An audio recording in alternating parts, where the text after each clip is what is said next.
So my boss, the State Historic Preservation Officer, Jeff Pappas, was here a couple weeks ago and spoke about architecture in the National Park System. Did any of you, were you here? Some of you? How was it?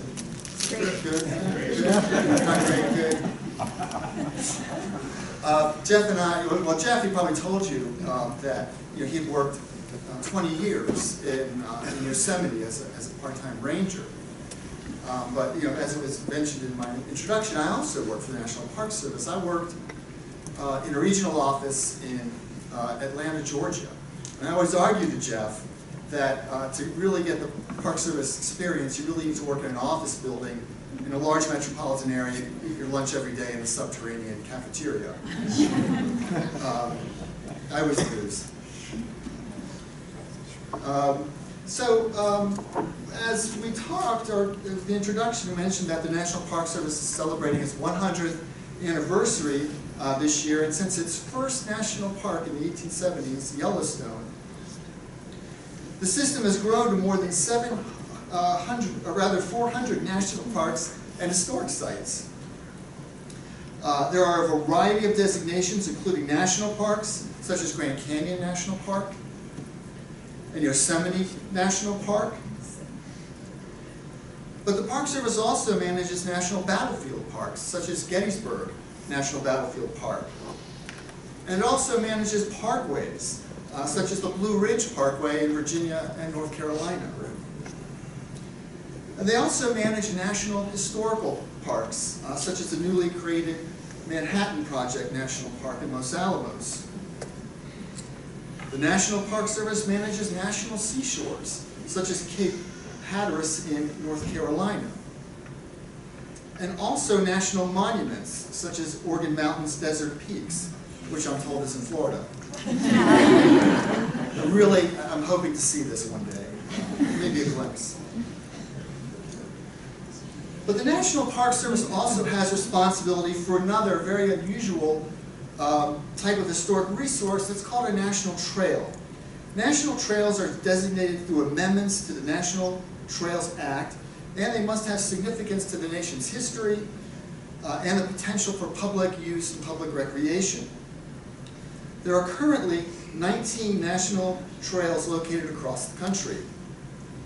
These include the Ice Age National Scenic Trail in Wisconsin, the Lewis and Clark National Historic Trail from the Missouri River to the Pacific Ocean, and the Civil Rights Trail, which is called the Selma to Montgomery National Historical Trail in Alabama.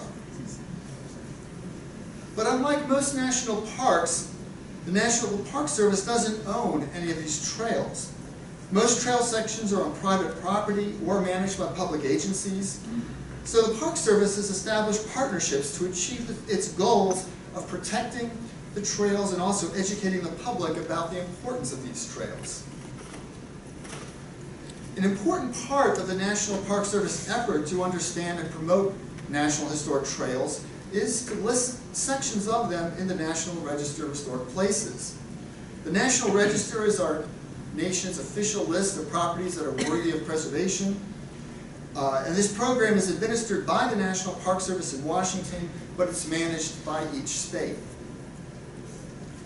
National Register documentation explains the history and significance of a property with the idea that property owners and communities will become better stewards of their resource. In New Mexico, we have two major historic trails, El Camino Real in yellow and the Santa Fe Trail in red. In 2011, the Historic Preservation Division, which is my office, partnered with the National Park Service to identify and list in the National Register sections of historic trails in the state of New Mexico. And so far, we've listed 14 sections of El Camino Real and 11 sections of the Santa Fe Trail. So tonight, I'd like to do two things. I'd like to discuss the history and significance of these two trails, and also share some of the recently listed National Register nominations associated with the trails in New Mexico. So first I want to focus on the El Camino Real, which is also known as El Camino Real de Tierra Adentro, the royal road of the interior lands. It stretched from Mexico City to Santa Fe, and it's the earliest Euro-American trade route in the United States. El Camino Real was a major thoroughfare for more than 250 years, and in New Mexico, it remained an unpaved, primitive roadway. El Camino Real was a product of the Spanish Empire, which controlled large swaths of the Western Hemisphere. Spain's empire was divided into 4 viceroyalties. The viceroyalty of New Spain, at its greatest extent in the 16th century, included much of North America, Mexico, and Central America. Mexico City was its capital, and it was the largest city in the Western Hemisphere. It was the center of political, economic, and religious institutions in New Spain. El Camino Real was one of many royal roads that linked the capital city with the far reaches of its territory. In Mexico, El Camino Real was a modern 17th century roadway. It was wide and paved with stones to allow travel during wet weather. It was a rough ride, but the paved road supported the weight of heavy carts without creating ruts. El Camino in Mexico also included stone-arched bridges over marshes and riverways. This was old technology in Europe, but new to the New World. In fact, the length of El Camino in Mexico is now a World Heritage Site. Spain established El Camino Real to keep contact with its colonial capital in Mexico City, with its very far-flung provinces, such as New Mexico. The road or trail is about 1,600 miles long, and the northern 400 miles are the section that's located in New Mexico.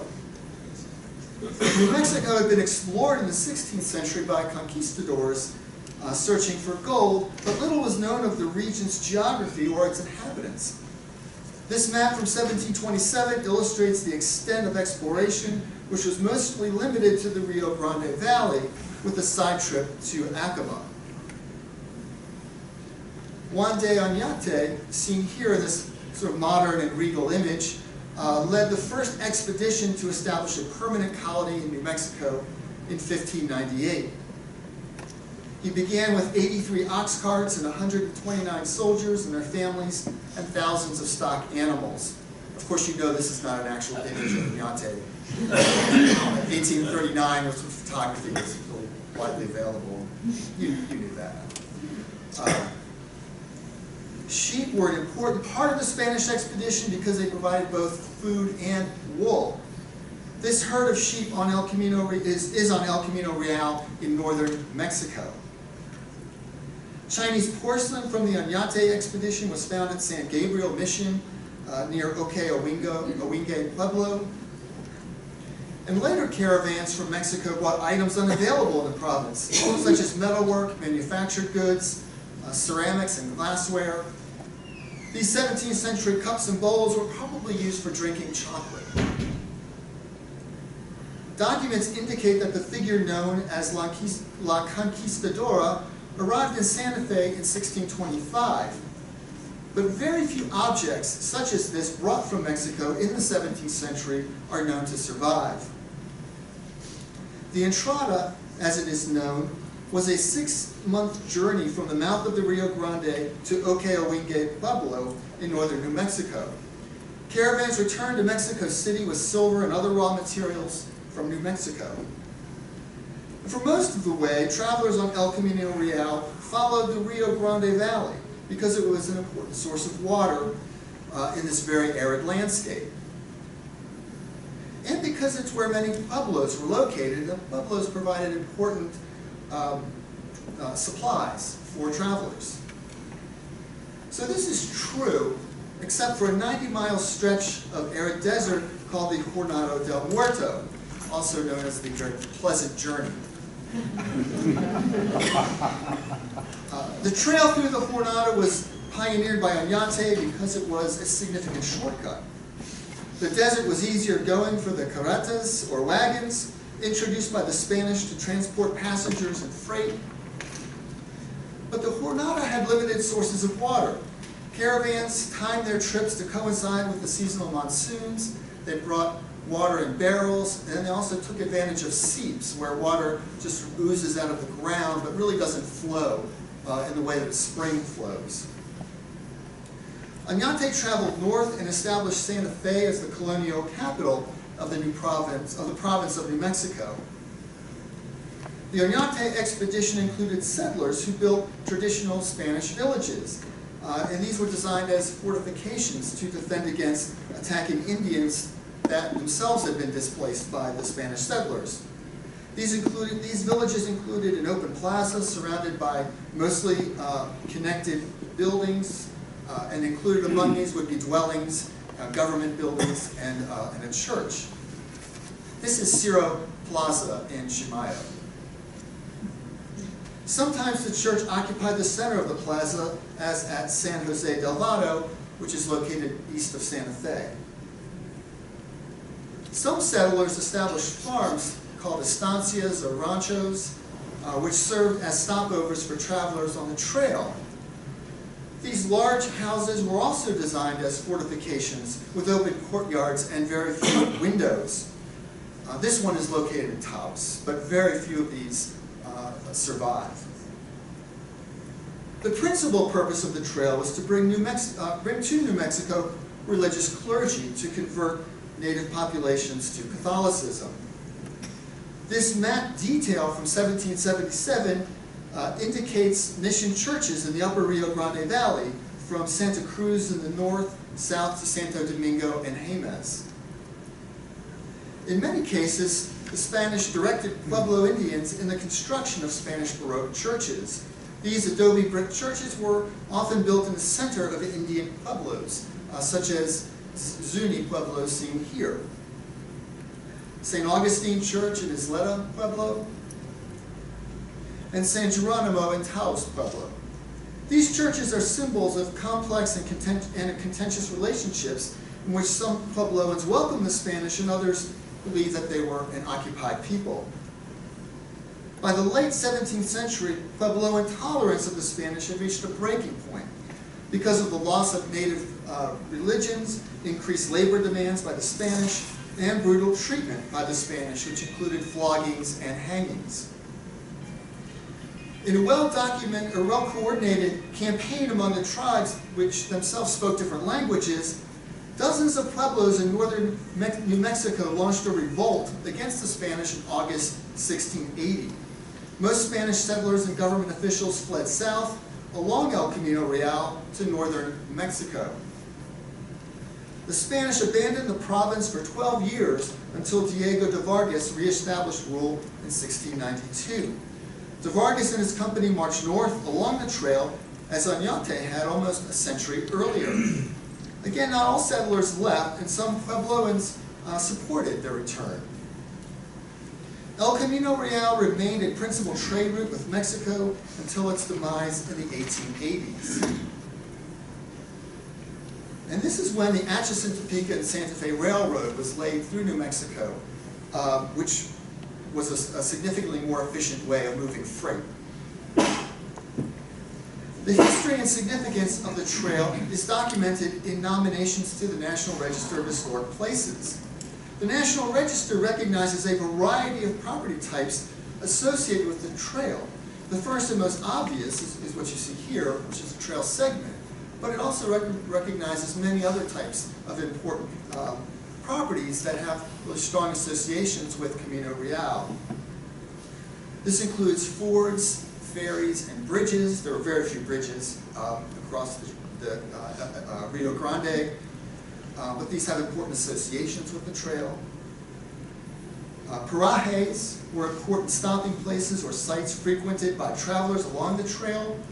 Point of Rocks rises hundreds of feet above the plains of the Jornada del Muerto and provided a sheltered camping spot for travelers along El Camino Real. Fort Selden served as a paraje for travelers during the last decades of the Camino Real. Encampments may have served as a one-time stopover and are marked by campfires or hearths, sometimes with or without concentrations of artifacts. Trailside graves are significant in illustrating the dangers and hardships faced by travelers along El Camino Real. Landmarks and landforms were important as visual landmarks for travelers.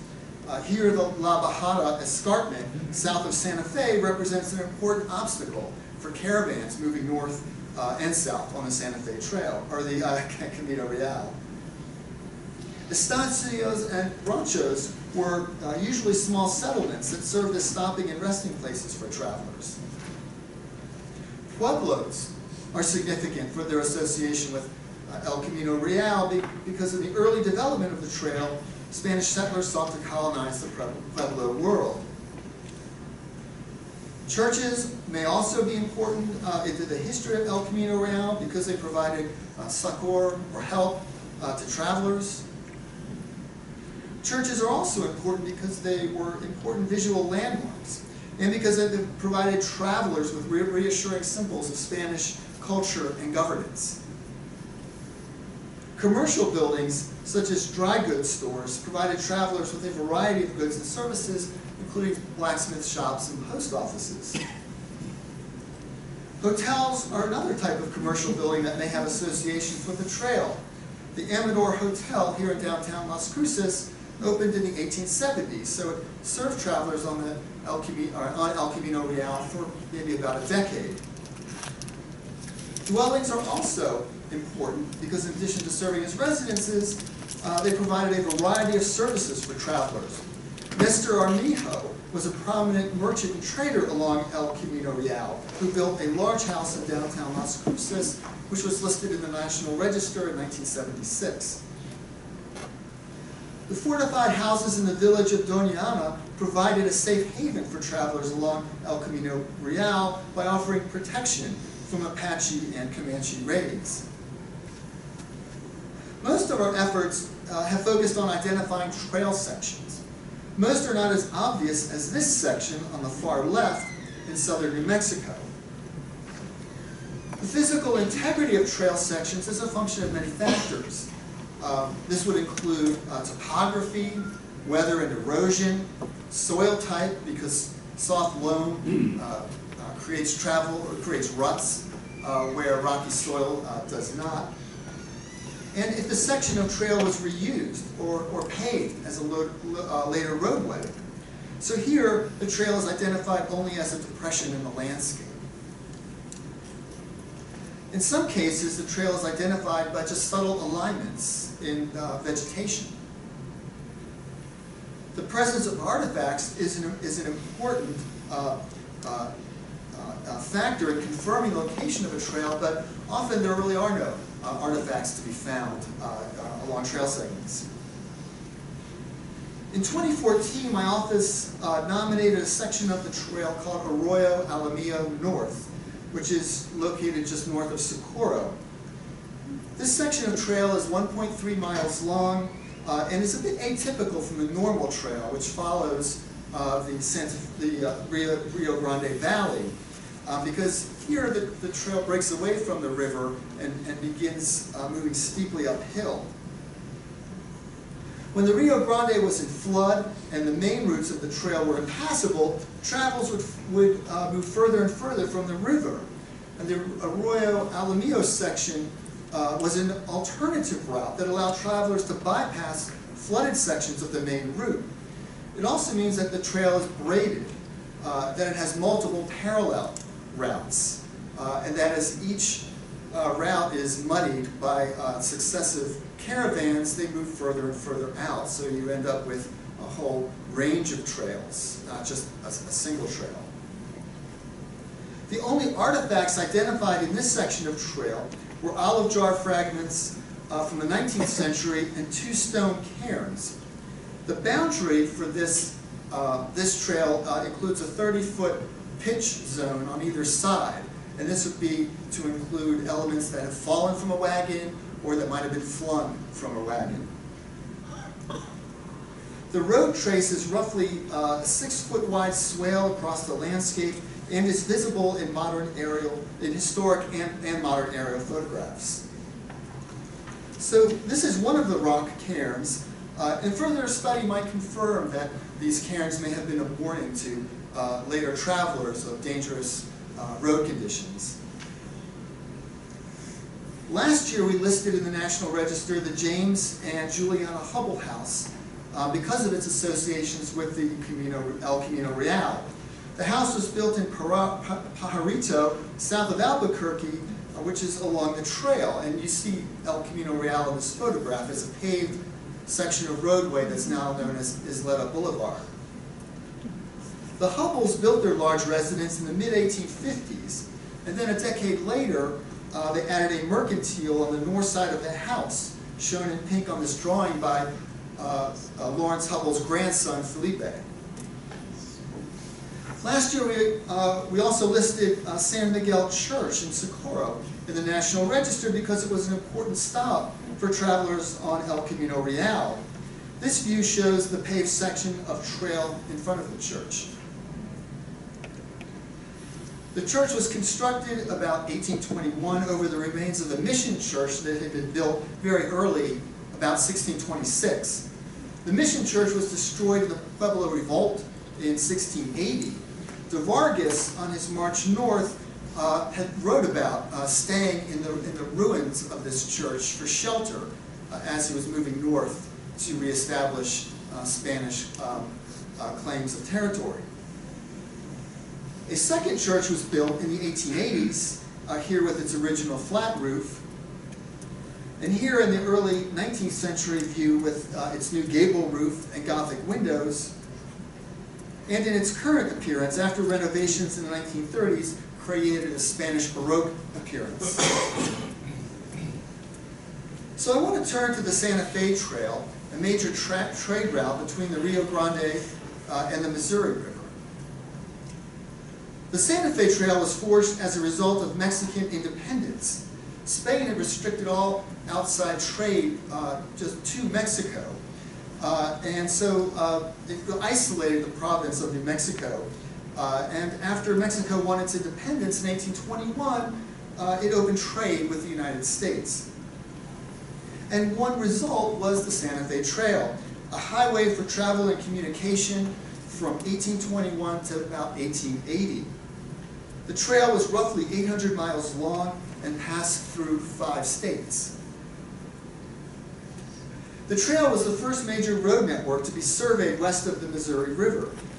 The 1820 survey provided a template for future road developments.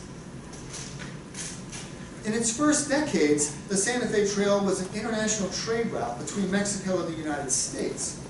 The Santa Fe Trail also became intertwined with the ideas of manifest destiny, that the United States was destined to occupy the North America from coast to coast.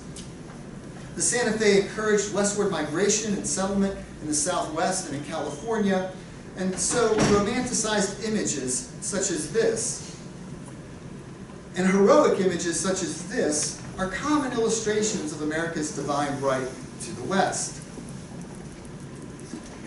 Photography had become available to document the last decades of El Camino Real and the Santa Fe Trail, seen here in this view.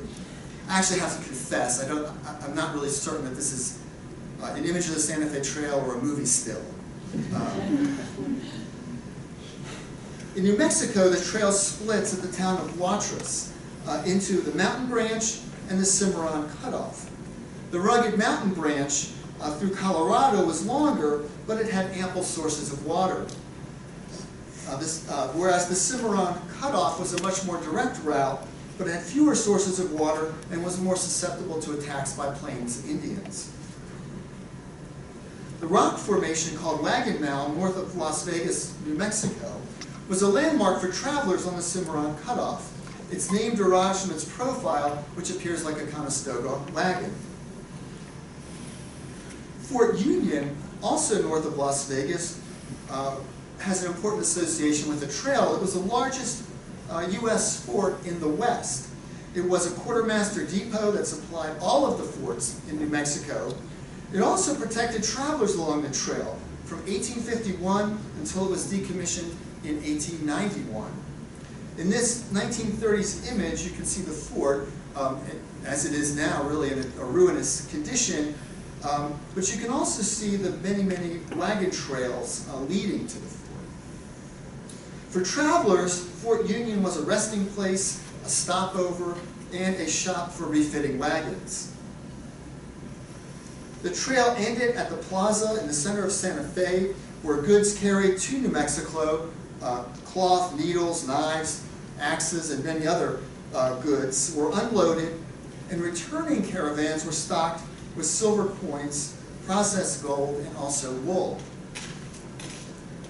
The demise of the Santa Fe Trail, like that of El Camino Real, occurred when the AT&SF Railway was established in New Mexico in the 1880s.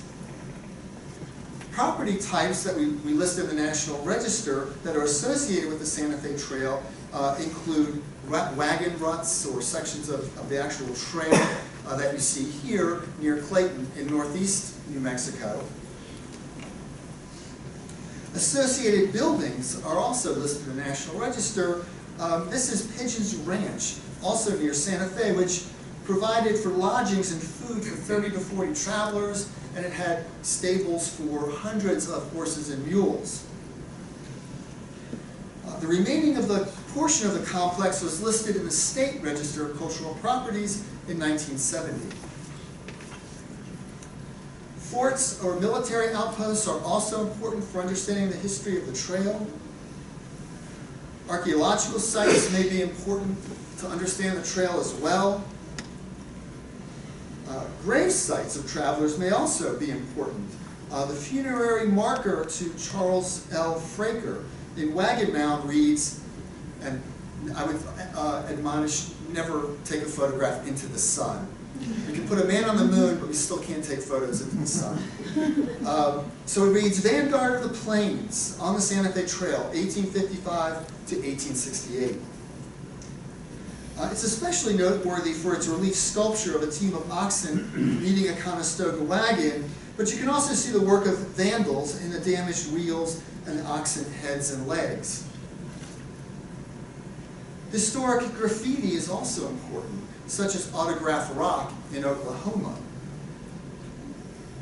Nostalgia for the trail occurred during and after its use, as seen in Frank Leslie's illustrated newspapers and in dime store novels of the period. This first major effort to mark the trail began with the Daughters of the American Revolution in Kansas in 1902. The DAR emphasized the local history and patriotism. The hundreds of monuments that mark the trail are important expressions by Americans about their ancestors and about their understanding of American history. In 2014, we listed, and I say we, this partnership that my office, the Historic Preservation Division, and the Intermountain region of the National Park Service have had. And so we've listed in 2014 a section of the Santa Fe Trail that skirted the village of San Jose, which lies on the banks of the Pecos River and is located sort of maybe 20 miles or so east of Santa Fe. San Jose was significant as one of the last stops for travelers making their way west to Santa Fe. Travelers heading west to the capital city would have to ford the Pecos River, and then they often headed through the center of the village. And this trail is paved and it's pretty well understood as an important path of travelers. But we were also able to document two bypass routes, north and south of the village, where they probably didn't want to bring their wagon train right through the center of town. So this map shows the boundaries of this wishbone-shaped trail section, which we listed in the National Register. In some places, it is only apparent from vegetative alignments, such as the juniper trees that bound both sides of the trail. And it's also difficult to identify because of soil erosion and because of continual use. To the south, the trail then passed through an arroyo, making it difficult for travelers, and again, making it difficult to document. This is actually an image of rocky soil and erosion, and this is, if you can sort of see ahead, this arroyo, which, if you look, you can sort of see it kind of dips down in the mid-ground. And here's another view of that arroyo. The Santa Fe Trail and El Camino Real are important to the history of New Mexico and to the history of our nation. This is why historic trails have associations dedicated to better understanding of their history. And this is why we have made movies and plays about these trails. And this is why Americans have marked the locations of these trails a century ago, and why the National Park Service continues to mark these trails today. So I would encourage you to visit these trail sites. The National Park Service has published maps to make it easier for you to find places where there's public access to trails so that you can visit these places and explore the trails.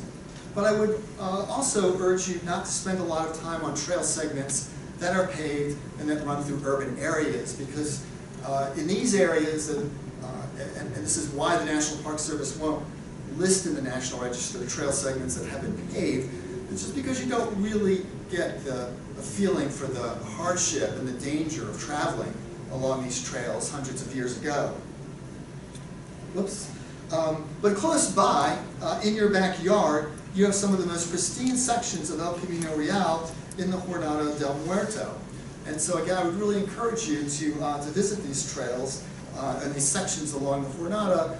I would just say bring sunscreen and a lot of water. So thank you very much.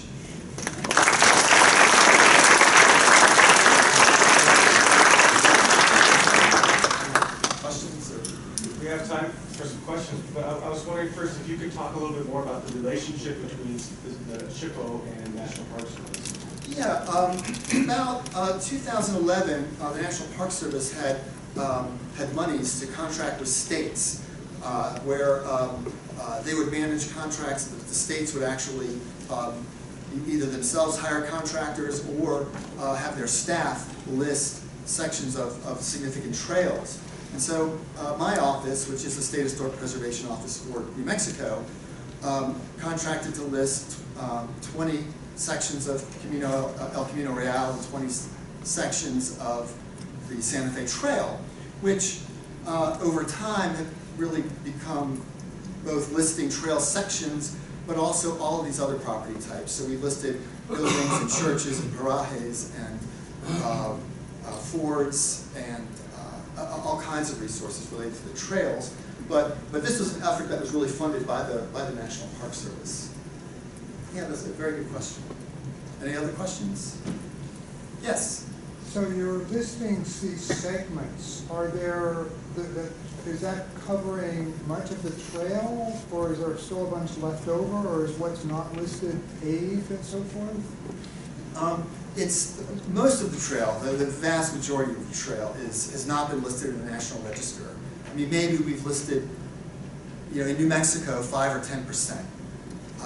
And it feels like a lot, to us. The difficulty is that a lot of the trail is listed by private property owners that sometimes don't have an interest in listing the trails. Our biggest partners have really been other agencies. The State Land Office of New Mexico has been a great partner. The BLM has been a great partner. The National Park Service has sections of trail going through various parks and monuments. And the Forest Service. We list a lot of trail segments that are on Forest Service land. Yes? Are there any sections of the trail that are unlisted that have really valuable artifacts, or like a stopover point, something that you would like to have registered and can't for some reason, or does that present a problem sometimes? Oh, there are, absolutely. I mean, some of the the absolute pristine sections of the trail have not been listed. It's hard to know, I mean, because we haven't had access to these properties to do any archaeological survey. El Camino Real is a little different than the Santa Fe Trail in that it's been in existence for so much longer. And even though the railroad came through in the 1880s, the people just didn't stop using these trails. I mean, they kept using these roadways. It just wasn't the major source of commerce and freight. So, through all these decades, and centuries, people have been picking up, artifacts that are lying on the surface. And so, that maybe first level, of sort of archaeological, material that you might find in a phase 1 survey, just a walkover, that's pretty much hard to find anymore.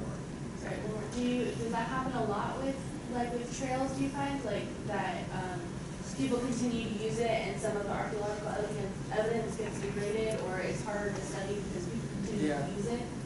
Yeah, this happens with unpaved sections where they just become sort of 2-track roadways, and a lot of it's been paved. I mean, through the whole length of Albuquerque, north and south. It's Edith Boulevard and it's Isleta Boulevard. A lot of it has been paved. All, a huge swath of it that enters Santa Fe has been paved. Less of the Santa Fe Trail in New Mexico has been paved, but El Camino has. There are artifacts to be found. I mean, it's not that there aren't. And this is the reason that a lot of our nominations are restricted for public use, because if we're writing in these nominations about Native American or early Hispanic artifacts, and we have maps to show exactly where they are. We don't want pot hunters to have access to these sites. Yes. I was just going to say that we actually have some students who are working on nominations of the sections in this area, but that also if you're interested in visiting the trail, you mentioned the BLM as one of the major managing agencies down here. If you drive north on I-25 and you take the Upham exit, there's actually at least two sort of pull-away trail sections that you can go visit. There's a walking around the Parillo post and then also around Dios. So kind of on your way to Spaceport, there's a few places where there's actually signs on the side of the road and walking trails so that you can get out where there really isn't a whole lot else but cattle and sort of see what the trail looks like. And there's more that the BLM is planning on doing over the next few years, more of the sort of signage and interpretive trails. Yeah. I mean, that's the most important thing. When the National Park Service looks and tries to determine what's eligible for listing, what's worthy of preservation, they want to know that a resource is in its original location, has important elements of its setting, its design, its construction, materials. But then there's these other squishy elements, like does it have an association with these historic events, or does it have a feeling? Do you get this feeling when you're on the trail that that you could imagine a caravan of oxcarts? And some of the sections really. A lot of the sections in Mexico are really like this. They give you that sense of feeling. So really, it's an incredible resource. And considering the importance that this has to New Mexico and its history of development, it's really not a story that's so well told or widely known. Even among New Mexicans, I think. Yes. There's two other trails in the state, the old Spanish Trail and the Butterfield Trail.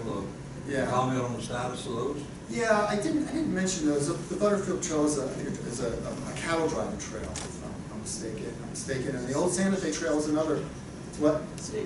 Stagecoach. And the old Spanish Trail is, I think, a cattle trail out to the west coast to Los Angeles. The problem we've had with the Spanish Trail is that it's even though it's been documented on a map by Congress, is that we really haven't been able to find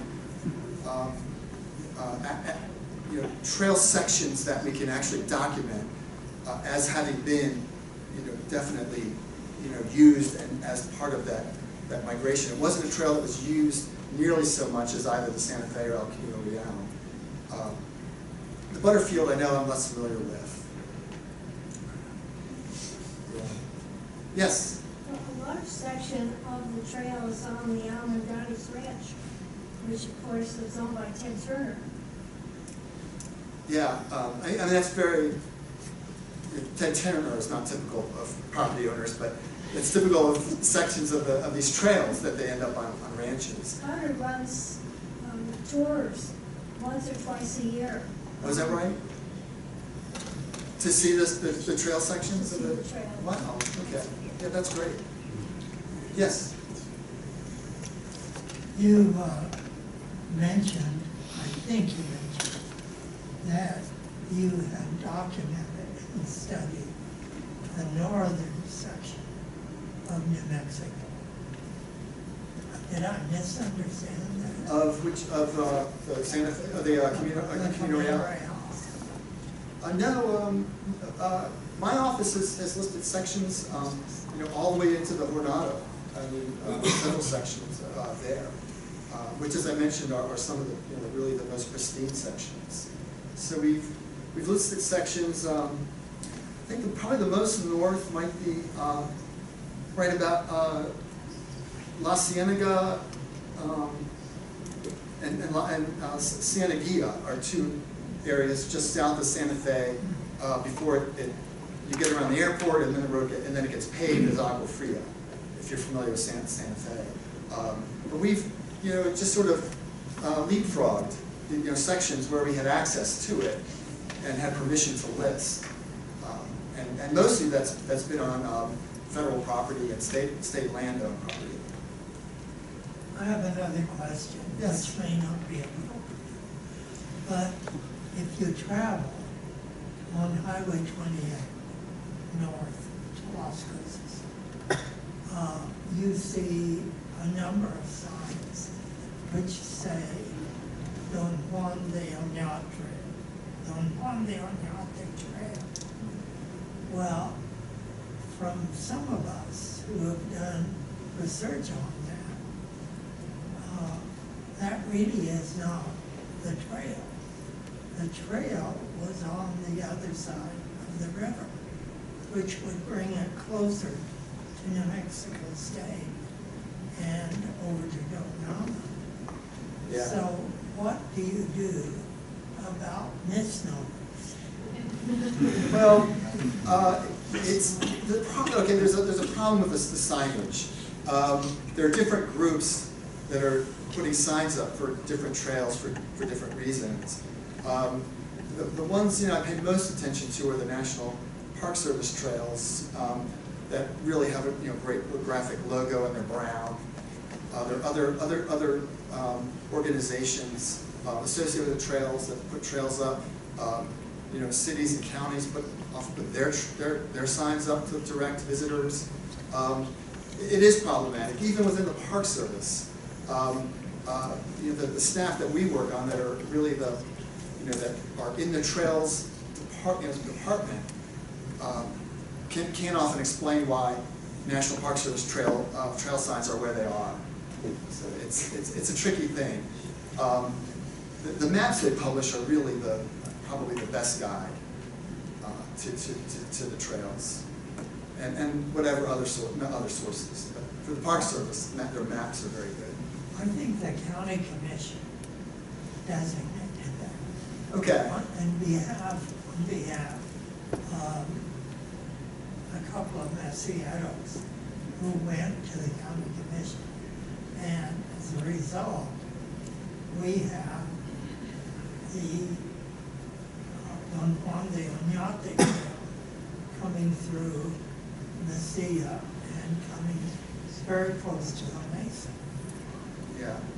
I don't think there's a body that has the authority to tell a municipality to remove a sign. However misleading. I know this. It is problematic. But the National Park Service signs are very distinctive, and and those are the ones I would probably would say might give you the best guidance. Because the state doesn't put up signs, except historic markers that actually probably do mark the trail at different points. So I guess I should include my own office in the stew of this morass. Any other? Yes. Do you see any conflict between the right-of-way of the Spaceport Road and Camino Real? Yeah, that was a little bit before my arrival in my entrada to New Mexico. I've only really worked in this position for 3 years, and my understanding is that there were segments that were impacted by the construction of the spaceport. Well, I can tell you that two of my sons were very upset about that because they thought that the historical integrity was vanished when this took place. Yeah.